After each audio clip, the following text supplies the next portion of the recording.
నమస్కారం SDV news కి స్వాగతం. నేను స్వప్న. ముందుగా హెడ్లైన్స్ చూద్దాం. ముగిసిన సీఎం జగన్ ఢిల్లీ పర్యటన, కేంద్ర హోంమంత్రి అమిత్ షాతో భేటీ, పలు అంశాలపై చర్చ. నగరపాలక సంస్థ నూతన కమిషనర్ గా బాధ్యతలు స్వీకరించిన స్వప్నిల్ దినకర్ నగరాన్ని మరింతగా అభివృద్ధి చేసేందుకు తన వంతు కృషి చేస్తానని హామీ. నగరంలో సందడి చేసిన డీజెట్ ఇల్లు హీరోయిన్ నేహా శెట్టి, రాధిక పేరుతో ఇమేజ్ రావడం తనకెంతో సంతోషంగా ఉందని వెల్లడి. పశ్చిమ నియోజకవర్గంలో పేదలకు సీఎం రిలీఫ్ చెక్కులను పంపిణీ చేసిన మంత్రి వెల్లంపల్లి శ్రీనివాస్, సామాన్య ప్రజలకు కార్పొరేట్ వైద్యం అందించేందుకు ప్రభుత్వం చిత్తశుద్ధితో పనిచేస్తోందని వెల్లడి.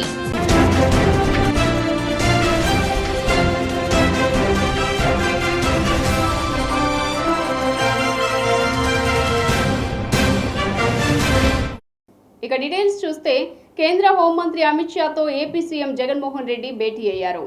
రాష్ట్రానికి సంబంధించిన కీలక అంశాలపై చర్చించారు. సీఎం జగన్ మంగళవారం తన ఢిల్లీ పర్యటనలో భాగంగా తొలుత ప్రధాని నరేంద్ర మోదీతో భేటీ అయ్యారు. ప్రధానితో గంటకు పైగా సాగిన సమావేశంలో రాష్ట్రానికి సంబంధించి పలు కీలక అంశాలపై చర్చించారు. Polavaram project, Kadapa steel plant, జాతీయ ఆహార భద్రతా చట్టం, అర్హుల ఎంపికలో హేతుబద్ధత, తెలంగాణ డిస్కింల నుంచి రాష్ట్రానికి బకాయిలు తదితర అంశాలను ప్రధానికి సీఎం నివేదించారు. ముఖ్యమంత్రి నివేదించిన అంశాల పట్ల ప్రధాని సానుకూలంగా స్పందించారు. అనంతరం కేంద్ర ఆర్థిక మంత్రి నిర్మలా సీతారామన్తో కలిసి సీఎం భేటీ అయ్యారు. రాష్ట్రానికి సంబంధించిన కీలక అంశాలపై చర్చించారు. సామాన్య ప్రజలకు కార్పొరేట్ వైద్యం అందించేందుకు ప్రభుత్వం చిత్తశుద్ధితో కృషి చేస్తోందని మంత్రి వెల్లంపల్లి శ్రీనివాస్ తెలిపారు. బ్రాహ్మణ వీధిలోని మంత్రి కార్యాలయంలో ముఖ్యమంత్రి సహాయ నిధి చెక్కుల పంపిణీ కార్యక్రమం జరిగింది. ఈ సందర్భంగా మంత్రి వెల్లంపల్లి శ్రీనివాసరావు, మేయర్ రాయన భాగ్యలక్ష్మితో కలిసి 31 మందికి 14 లక్షల రూపాయల చెక్కులను అందజేశారు. అనంతరం మంత్రి మాట్లాడుతూ, అన్ని అనారోగ్య సమస్యలకు ఆరోగ్యశ్రీ అందుబాటులో ఉన్నప్పటికీ కొంతమంది పేదవారు అత్యవసర పరిస్థితిలో వైద్యం చేయించుకోలేని వారి కోసం ముఖ్యమంత్రి సహాయ నిధి కింద ఆర్థిక సహాయం అందజేస్తున్నట్లు తెలిపారు. పశ్చిమ నియోజకవర్గంలో 31 మందికి సుమారు 14 లక్షల రూపాయల విలువైన చెక్కులను పంపిణీ చేశామన్నారు. రాష్ట్రంలో ఆరోగ్యశ్రీని బలోపేతం చేస్తూ ప్రజలందరికీ నాణ్యమైన వైద్యాన్ని అందించే దిశగా ప్రభుత్వం అడుగులు వేస్తోందన్నారు. సామాన్య ప్రజలకు కార్పొరేట్ వైద్యం అందించేందుకు ప్రభుత్వం చిత్తశుద్ధితో పనిచేస్తోందన్నారు. లబ్ధిదారులకు ఇవ్వడం జరుగుతుంది. ఆల్రెడీ ఆరోగ్యశ్రేణి పూర్తిగా కూడా గౌరవ ముఖ్యమంత్రిగా అన్ని వ్యాధులను ఆరోగ్యశ్రీలో కలిపినా కానీ అత్యవసర ట్రీట్మెంట్ల కోసమని కొంతమంది చేసుకున్న వాటిని సీఎం రిలీఫ్ ఫండ్ ద్వారా వారికి డబ్బులు ఇచ్చే విధంగా ఈ ప్రభుత్వం పనిచేస్తుంది. దాంట్లో భాగంగానే సుమారు 14 లక్షల రూపాయలు 31 మందికి ఈరోజు ఈ చెక్కులు పంపిణీ కార్యక్రమం చేయడం జరిగింది. ఎందుకంటే గతంలో అయితే కనుక సీఎం రిలీఫ్ ఫండ్లకి ఎక్కువ ఇవ్వాల్సిన అవసరం వచ్చేది. ఎందుకంటే ఆరోగ్యశ్రీలో సరైన వసతులు లేక ఈరోజు ప్రతి ఒక్కటి కూడా గౌరవ ముఖ్యమంత్రి గారు అటు ఆరోగ్యశ్రీని బలోపేతం చేస్తూ ప్రభుత్వ హాస్పిటల్ను కూడా బలోపేతం చేసే విధంగా, ఎందుకంటే ప్రతి వాళ్ళకి కూడా ప్రభుత్వ వైద్యం అందుబాటులో ఉండే విధంగా జిల్లాకు ఒక మెడికల్ కాలేజీని పెట్టుకొని అదేవిధంగా ఇప్పుడున్న 26 జిల్లాలకు కూడా 26 పెద్ద హాస్పిటల్స్ వచ్చే విధంగా ప్రణాళిక వేసుకోవడం గౌరవ ముఖ్యమంత్రి గారు చేసి ఈరోజు మన ముఖ్యమంత్రి గారి నిధుల నుంచి శాంక్షన్ చేయడం జరిగింది. ఏదైతే ఆరోగ్యశ్రీ కార్డులు ఉన్నా సరే, ఆరోగ్యశ్రీ అందుబాటులో ఉన్నా సరే, ఇంకా అవసరం మేరకు ఇలా ముఖ్యమంత్రి రిలీఫ్ ఫండ్ నుంచి మళ్ళీ జనాలకి ఇలా డబ్బులు ఇవ్వడం అన్నది చాలా గర్వించదగ్గ విషయం. ఎందుకంటే ఈరోజు పెద్ద పెద్ద ఆపరేషన్లే కానివ్వండి, ఏదైనా కానీ ఆరోగ్యశ్రీలోన చక్కగా ప్రజలు దాన్ని ఆరోగ్యశ్రీ కార్డుని వినియోగించుకోవడం జరుగుతుంది. అయినా సరే మన నియోజకవర్గంలోన, పశ్చిమ నియోజకవర్గంలోన మంత్రివర్యుల దగ్గరికి వచ్చి ఎవరైనా మాకు ఇంత ఖర్చు అయ్యింది, మేము పేదవాళ్ళము అని ఒక మాట మినిస్టర్ గారి చెవుని వేయటం, ఆయన వెంటనే దాన్ని అమలుపరచడం, సీఎం గారి దగ్గరికి తీసుకెళ్ళటము, మళ్ళీ నగర సమస్యలను అధ్యయనం చేసి సిబ్బంది సహకారంతో పరిష్కారానికి కృషి చేస్తానని నగర మున్సిపల్ కమిషనర్ తెలిపారు. విజయవాడ మున్సిపల్ కమిషనర్గా నియమితులైన స్వప్నిల్ దినకర్ పుంట్కర్ కార్పొరేషన్ కార్యాలయంలో తన ఛాంబర్లో బాధ్యతలు స్వీకరించారు. ఆయనకు కార్పొరేషన్ అధికారులు, సిబ్బంది అభినందనలు తెలియజేశారు. అనంతరం కమిషనర్ స్వప్నిల్ దినకర్ మాట్లాడుతూ, కాకినాడ కమిషనర్గా ఉన్న తనకు విజయవాడ వంటి పెద్ద నగరానికి కమిషనర్గా రావటం ఎంతో ఆనందంగా ఉందన్నారు. ఇందుకు అవకాశం కల్పించిన ముఖ్యమంత్రి జగన్కు ఆయన కృతజ్ఞతలు తెలిపారు. నూజివీడు ఆర్డీఓగా పనిచేసిన సమయంలో విజయవాడ నగరంతో అనుబంధం ఉందని గుర్తు చేశారు. నగర సమస్యలపై అధ్యయనం చేసి వాటి పరిష్కారానికి సాయశక్తులా కృషి చేస్తానని తెలిపారు. గుడ్ మార్నింగ్, నమస్కారం. ముఖ్యంగా గవర్నమెంట్ ఆఫ్ ఆదేశం ఆంధ్రప్రదేశ్ ఆదేశం ప్రకారమే నేను కాకినాడ మున్సిపల్ కార్పొరేషన్ నుంచి బదిలీ పైన విజయవాడ మున్సిపల్ కార్పొరేషన్కి నేను ట్రాన్స్ఫర్ అయ్యాను.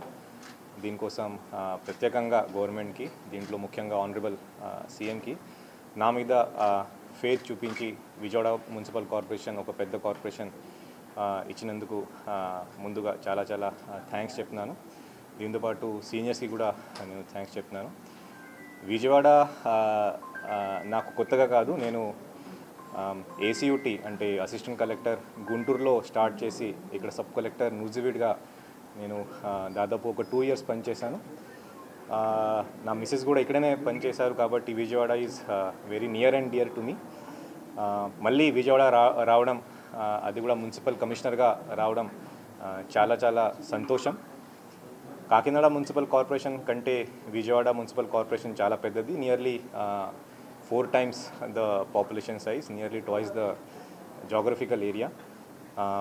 ప్లస్ అమరావతి దగ్గర ఉంది, క్యాపిటల్ దగ్గర ఉంది కాబట్టి it is very important. So నేను మీడియా మిత్రుల ద్వారా ప్రజలకి ప్రతి ఒక్కరికి రిక్వెస్ట్ చేస్తున్నాను, విజయవాడ మున్సిపల్ కార్పొరేషన్ చేసిన ప్రతి ఒక్క డెవలప్మెంట్ యాక్టివిటీకి మీరు దయచేసి సహాయం చేయండి. ఏదైనా ఇష్యూస్ ఉంటే, ఏదైనా ప్రాబ్లమ్స్ ఉంటే. టీడీపీ అధికారంలో ఉంటే ఏపీ సింగపూర్ లేకపోతే శ్రీలంక అని సెంట్రల్ ఎమ్మెల్యే మల్లాది విష్ణు చంద్రబాబు అనుకోని ప్రశ్నించారు. మల్లాది వెంకట సుబ్బారావు చారిటబుల్ ట్రస్ట్ ఆధ్వర్యంలో వేసవి దృష్ట్యా ఏర్పాటు చేసిన ఉచిత త్రాగునీటి వాటర్ ట్యాంక్ను ప్రారంభించారు Vijayawada central MLA Malladi Vishnu. Deputy mayor అవుతు శైలజారెడ్డి వైఎస్ఆర్సీపీ కార్పొరేటర్తో కలిసి ప్రారంభించారు. ఈ సందర్భంగా ఎమ్మెల్యే మల్లాది విష్ణు మాట్లాడుతూ ఆంధ్ర రాష్ట్రాన్ని శ్రీలంకతో పోల్చి ఆంధ్రుల ఆత్మగౌరవాన్ని టీడీపీ నాయకులు దెబ్బతీస్తున్నారన్నారు. శ్రీలంకకు ఆంధ్రప్రదేశ్కు సంబంధం లేదన్న ఎమ్మెల్యే చంద్రబాబు ప్రజలకు 600 హామీలు ఇచ్చి మోసం చేశారన్నారు. ఆంధ్ర రాష్ట్రాన్ని శ్రీలంకగా చంద్రబాబు, బోండా ఉమా, పవన్ కళ్యాణ్ ఎవరు పోల్చినా ఆంధ్రుల ఆత్మగౌరవం దెబ్బతీసినట్లేనని పేర్కొన్నారు. మల్లాది వెంకట సుబ్బారావు గారి చారిటబుల్ ట్రస్ట్ తరఫున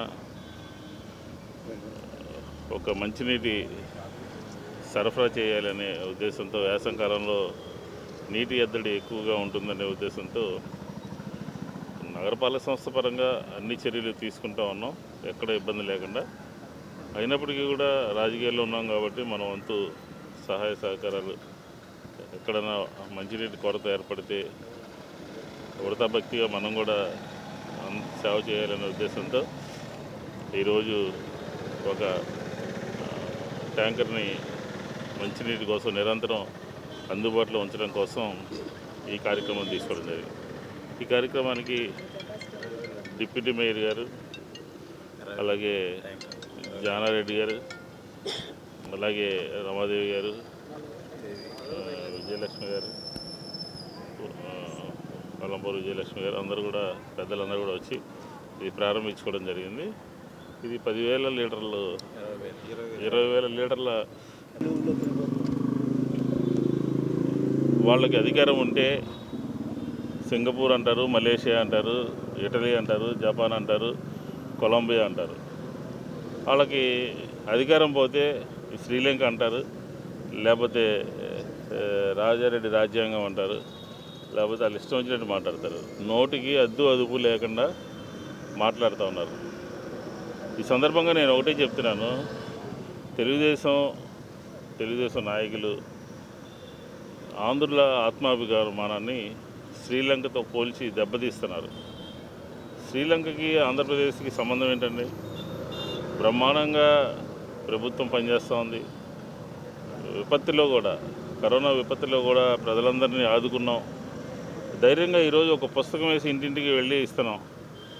వాళ్ళ చంద్రబాబు పార్టీ, చంద్రబాబు ప్రభుత్వం, చంద్రబాబు ఎమ్మెల్యేలాగా మోసం చేసి మాటలు చెప్పట్లేదు. ఏ గుమ్మానికి, ఏ డోర్ నెంబర్కి పెన్షన్ ఇస్తున్నామా, రేషన్ ఇస్తున్నామా. డీజేటిల్లు ఫేమ్ నేహా సిటీ నగరంలో సందడి చేశారు. మొగల్రాజపురంలో సిరి డ్రెస్ డివైన్ పేరిట ప్రత్యేకంగా యువతుల కోసం వస్త్ర షోరూంను నూతనంగా ఏర్పాటు చేశారు. షోరూంను సినీ హీరోయిన్ డీజేటిల్లు ఫేమ్ నేహా శెట్టి, నగర మేయర్ రాయన భాగ్యలక్ష్మి, మంత్రి వెల్లంపల్లి శ్రీనివాసరావు కుమార్తె డాక్టర్ అశ్విత, జిల్లా పరిషత్ మాజీ చైర్పర్సన్ గద్దె అనురాధతో కలిసి ప్రారంభించారు. అనంతరం వారు షోరూం అంతా కలియ తిరిగి వస్త్రాలను ఆసక్తిగా తిలకించారు. ఈ సందర్భంగా వారు మాట్లాడుతూ సిరి డ్రెస్ డివైన్ యువతుల కోసం ప్రత్యేకంగా డిజైన్ చేసిన వస్త్రాలను అందుబాటులోకి తెచ్చిందని తెలిపారు. సంప్రదాయ పాశ్చాత్య దుస్తులు సైతం ఈ షోరూంలో అందుబాటులో ఉన్నాయని వివరించారు. సరసమైన ధరలకే అధునాతన వస్త్రాలు అందిస్తున్న షోరూం యాజమాన్యాన్ని అభినందిస్తూ శుభాకాంక్షలు తెలియజేశారు. సురేష్ గారు ఫస్ట్ షాపింగ్ మాల్ ఇక్కడ విజయవాడలో. So all the best sir. And ఇలాగే ఎన్నో షాపింగ్ మాల్స్ రావాలి అని నా కోరిక అందరికీ. This is the first shopping mall which has so many western and ethnic casual wear. So thank you నన్ను ఇక్కడ ఇన్వైట్ చేసినందుకు. And it's lovely to be here. All the best to everybody. Thank you. నాకు both. ఎప్పుడు సారీ తీసుకోవాలి అప్పుడు సారీ, లేకపోతే western. I like both. Thank you. ఇక్కడ I think చాలా వెరైటీస్ ఉన్నాయి వెస్టర్న్ వేర్కి. సో ఇక్కడ వచ్చి విజయవాడలో ఉన్న అందరూ ఇక్కడ వచ్చి ప్లీజ్ మీ వెరైటీస్ చూసుకోండి. Casual wear and western wear which is amazing. So please come. చాలా హ్యాపీగా ఉన్నానండి. అంటే నేను డిజిటల్ సక్సెస్ తోటి ఇక్కడ వచ్చాను. I was in Vijayawada and మీ అందరు బ్లెస్సింగ్స్ తోటి the film did very very very well. So thank you అందరికీ. ఫిల్మ్ సక్సెస్ అయింది. I'm very grateful. Next announce చేస్తా very soon. Very soon. Dream role అని లేదు, చూద్దాం. ఇప్పుడు రాధిక లాంటి రోల్ చేశాను, నెక్స్ట్ తెలీదు ఏం చేస్తాను. సో యాక్చువల్గా మిమ్మల్ని అంటే మన లాస్ట్ టైం డీజేటీలకు సంబంధించి ప్రెస్ మీట్ పెడితే ఒక జర్నలిస్ట్ మిమ్మల్ని విమర్శించేద్దాం. I would not like to comment on that. ఇక్కడ we've come to Siri shopping mall అండి. Let's be happy and talk about happy. Like అంటే మా అసోసియేషన్ అంతా కూడా దాన్ని సీరియస్ గా రియాక్ట్ అయ్యారు. అవును. So I'd not like to comment on that. Thank you అండి. Thank you so much. Next me project Next I'll announce it soon. Next probably ఇంకొక వారంలో I'll announce it very soon. Yeah. Thank you.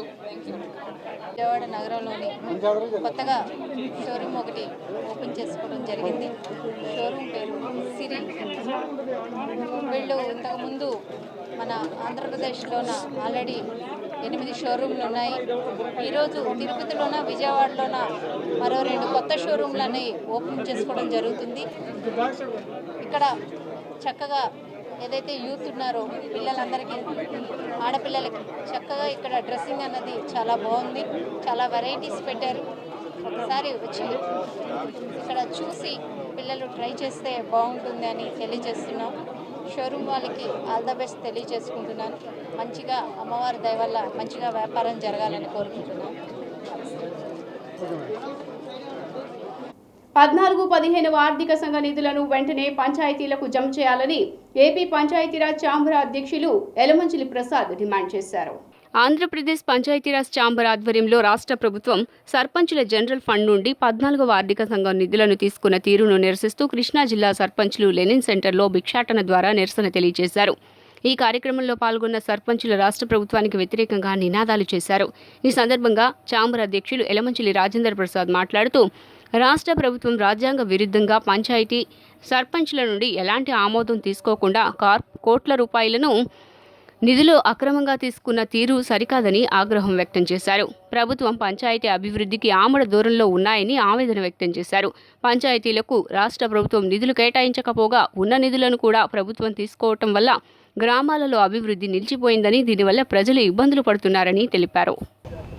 ఈరోజు రాష్ట్ర ప్రభుత్వం సర్పంచులకి చెప్పకుండా, సర్పంచులకి తెలియకుండా పంచాయతీల ఖాతాల నుంచి అక్రమంగా మొత్తం ఉన్నటువంటి జనరల్ ఫండ్స్ని మొన్న 1వ తేదీన జీరో చేసి వేయటం జరిగింది.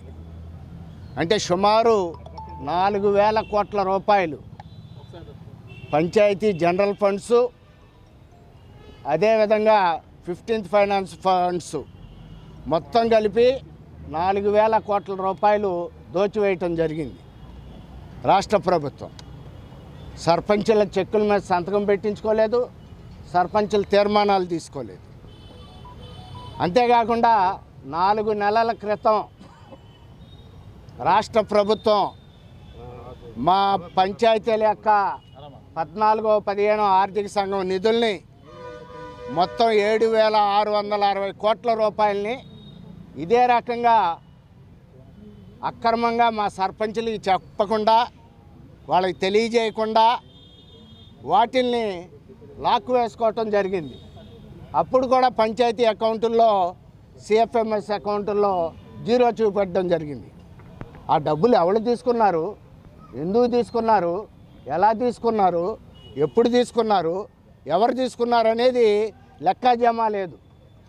రాష్ట్ర ప్రభుత్వం మాట్లాడడం లేదు. 4 సంవత్సరాల నుంచి మేము ఉద్యమం చేస్తున్నాం. 2014లో టీడీపీ కోసం పనిచేసిన జనసేన అప్పటి టీడీపీ హయాంలో రైతుల పట్ల వ్యవహరించిన తీరు ఎలా ఉందో చెప్పాలని ఎమ్మెల్యే అంబటి రాంబాబు ప్రశ్నించారు.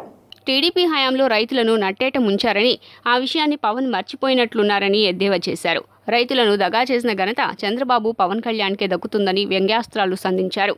రైతు రుణమాఫీ చేస్తానని అప్పట్లో హామీ ఇచ్చిన చంద్రబాబు అధికారంలోకి వచ్చాక రైతు రుణమాఫీ చేశారా అని ప్రశ్నించారు.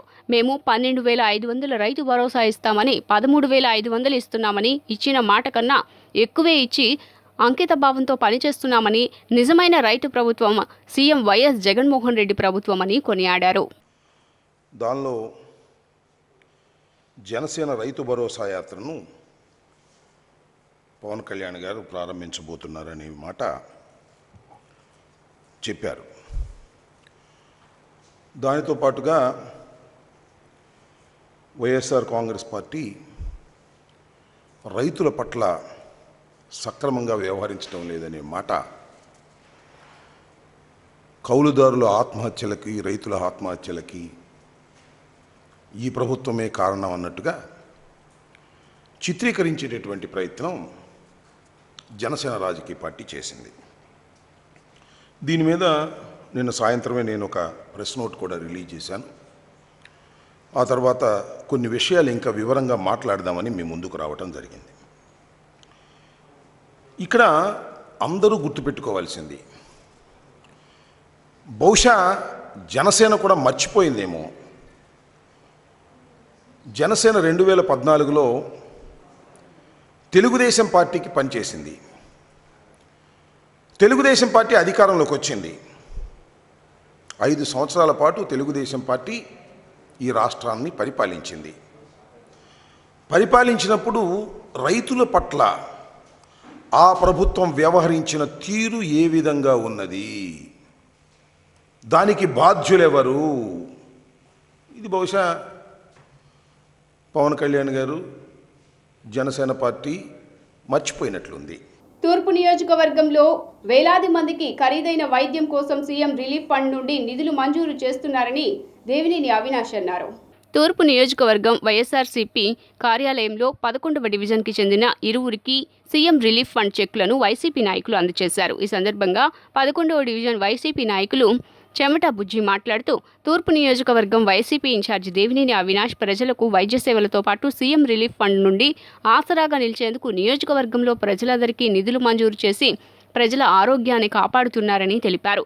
ఆరోగ్యశ్రీతో పాటు ప్రజలకు వివిధ వైద్య నిమిత్తం సీఎం రిలీఫ్ ఫండ్ నుండి సకాలంలో నిధులు మంజూరు చేసే విధంగా దేవినేని అవినాష్ ఎంతో శ్రమిస్తున్నారని పేర్కొన్నారు.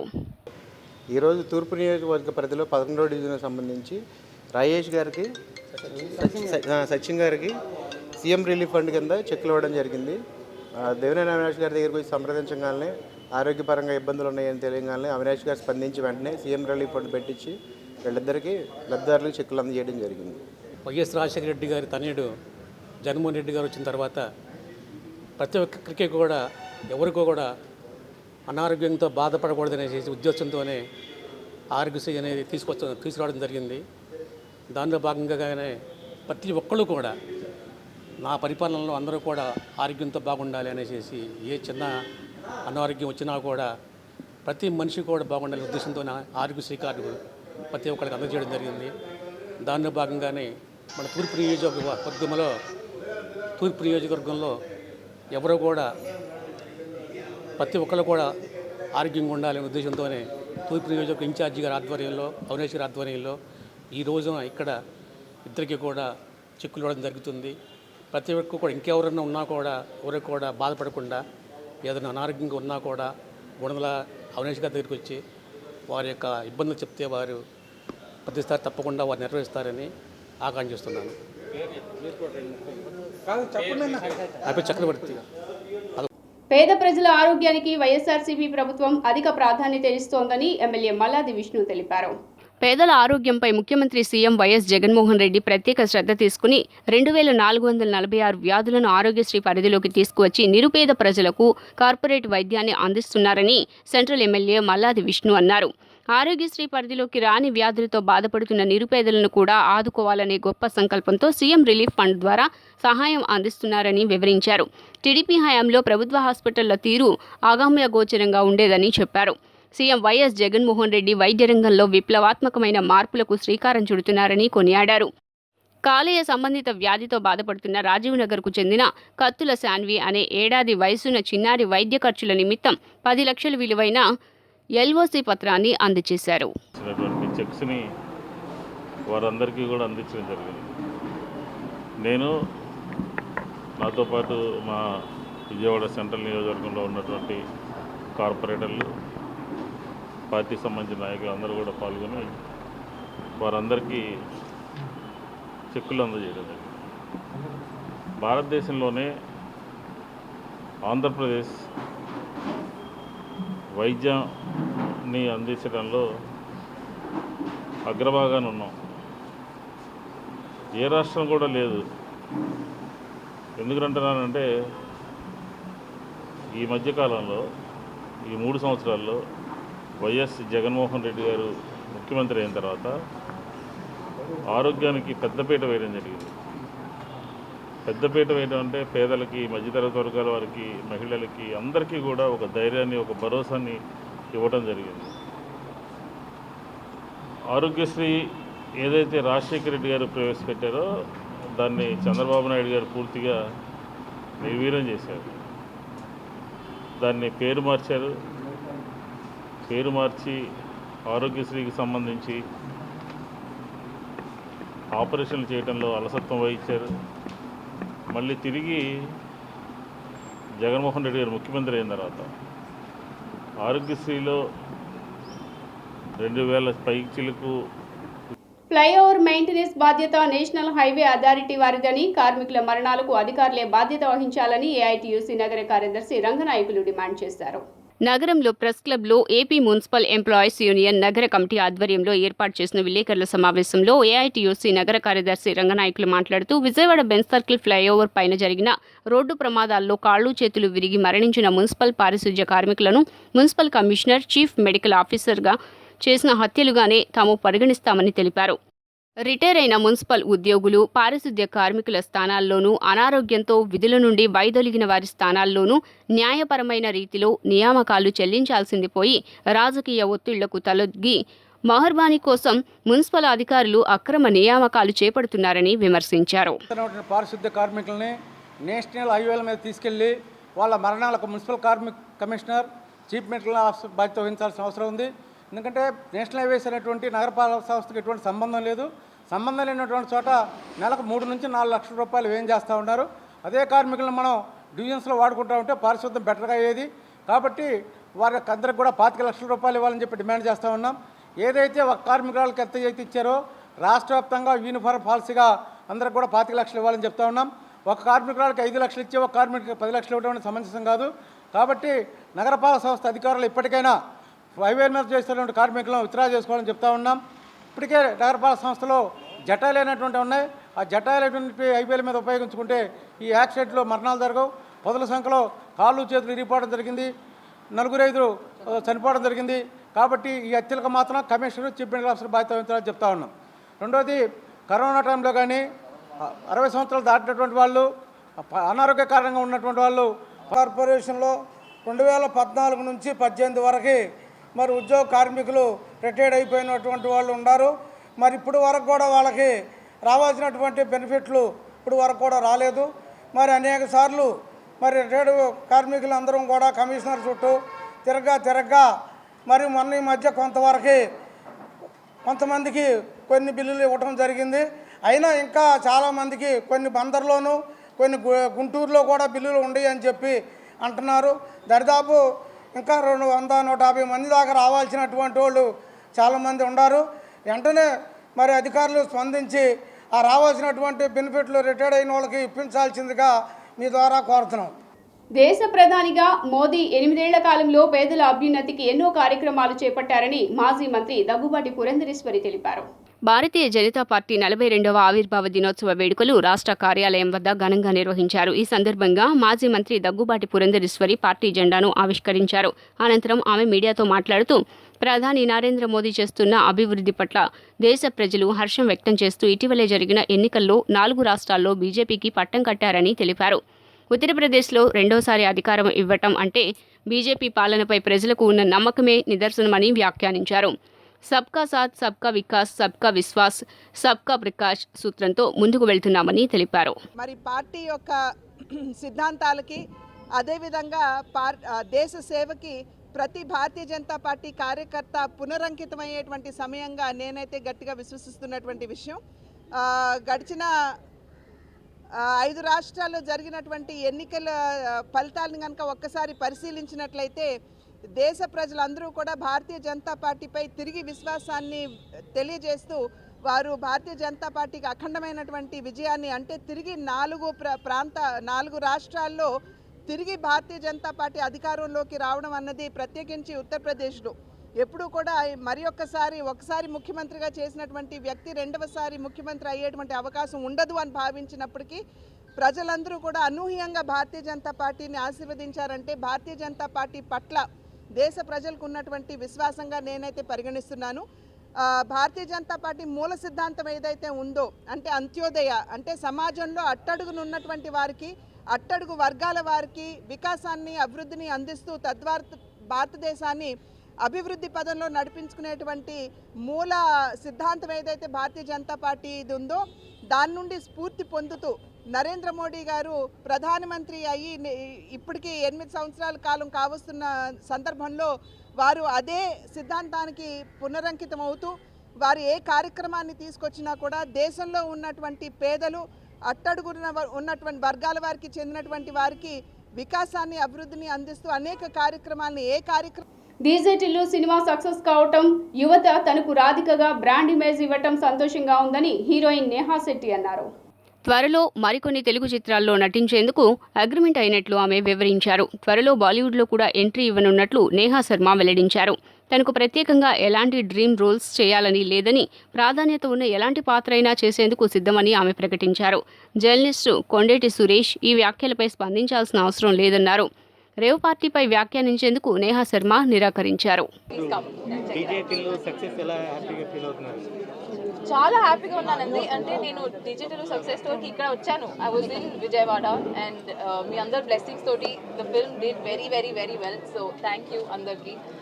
ఫిల్మ్ సక్సెస్ అయింది. I'm very grateful. Next announce చేస్తా వెరీ సూన్. డ్రీమ్ రోల్ అని లేదు, చూద్దాం. ఇప్పుడు రాధిక లాంటి రోల్ చేశాను, నెక్స్ట్ తెలియదు నేను చేస్తాను. సో యాక్చువల్గా మిమ్మల్ని అంటే మన లాస్ట్ టైం డీజేటీలకు సంబంధించి ప్రెస్ మీట్ పెడితే ఒక జర్నలిస్ట్ మిమ్మల్ని విమర్శించారు. I would not like to comment on that. Ikkada we've come to Siri shopping mall andi. Let's be happy and talk about happy. Like ante ma association anta kuda ganne serious ga react ayyaru. So I'd not like to comment on that. Thank you andi. Thank you so much. So next me project. Next I'll announce it soon. Next probably inkoka varamlo I'll announce it very soon. Yeah. ఏపీలో మరిన్ని కేంద్రీయ విద్యాలయాలు ఏర్పాటు చేసే ప్రతిపాదన ఉందా అని విజయసాయిరెడ్డి విద్యాశాఖ మంత్రిని ప్రశ్నించారు. ఆంధ్రప్రదేశ్లో ఇటీవలే జిల్లాల సంఖ్యను 13 నుంచి 26కు పెంచిన నేపథ్యంలో రాష్ట్రంలో విద్యా అవకాశాలను అన్ని ప్రాంతాలకు సమంగా విస్తరించేలా చూసేందుకు మరిన్ని కేంద్రీయ విద్యాలయాలు ఏర్పాటు చేసే ప్రతిపాదన ఏదైనా ప్రభుత్వం వద్ద ఉందా అని బుధవారం రాజ్యసభ ప్రశ్నోత్తరాల సమయంలో వైఎస్ఆర్సీపీ సభ్యులు విజయసాయిరెడ్డి విద్యాశాఖ మంత్రిని ప్రశ్నించారు. దీనికి విద్యాశాఖ మంత్రి ధర్మేంద్ర ప్రధాన్ జవాబిస్తూ కేంద్రీయ విద్యాలయాల ఏర్పాటుకు సంబంధించి ప్రభుత్వానికి ఒక విధానం ఉందని తెలిపారు. కేంద్ర ప్రభుత్వ ఉద్యోగులు అనేక మంది ఉండే ప్రాంతాల్లో మాత్రమే వారి పిల్లలకు విద్యావకాశం కల్పించేందుకు ప్రభుత్వం కేంద్రీయ విద్యాలయాలను ఏర్పాటు చేస్తోంది తప్ప జిల్లాల ప్రాతిపదికన కేవీల ఏర్పాటు జరగదని, అది ప్రభుత్వ విధానం కాదని ఆయన స్పష్టం చేశారు. మాన్య V Vijayasai Reddy chairman sir. According to the norms, Kendriya Vidyalaya norms, every district in the state will have one Kendralaya, will be Kendriya Vidyalaya, and it will be eventually increased the number to two Kendriya Vidyalayas. Recently, Andhra Pradesh government has increased the number of districts from 13 to 26. I would like to know from the Honorable Minister whether the additional districts that have been created, the 13 districts additionally that have been created, will have Kendriya Vidyalayas, and what is the timeline within which the Government of India will set up the Kendriya Vidyalayas in these new districts? Thank you, Vijay.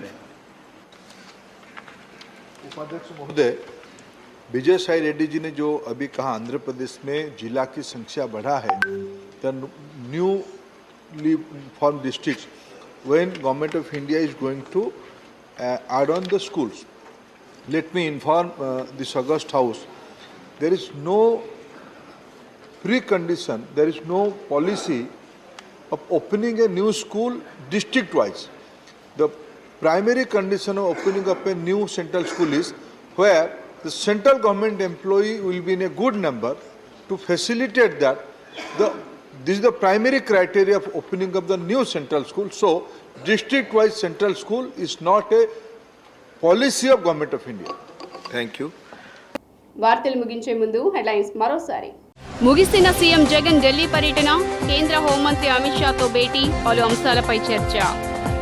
నగరపాలక సంస్థ నూతన కమిషనర్గా బాధ్యతలు స్వీకరించిన స్వప్నిల్ దినకర్, నగరాన్ని మరింతగా అభివృద్ధి చేసేందుకు తన వంతు కృషి చేస్తానని హామీ. నగరంలో సందడి చేసిన డీజేటిల్లు హీరోయిన్ నేహా శెట్టి, రాధిక పేరుతో ఇమేజ్ రావడం తనకెంతో సంతోషంగా ఉందని వెల్లడి. పశ్చిమ నియోజకవర్గంలో పేదలకు సీఎం రిలీఫ్ చెక్కులను పంపిణీ చేసిన మంత్రి వెల్లంపల్లి శ్రీనివాస్, సామాన్య ప్రజలకు కార్పొరేట్ వైద్యం అందించేందుకు ప్రభుత్వం చిత్తశుద్ధితో పనిచేస్తోందని వెల్లడి.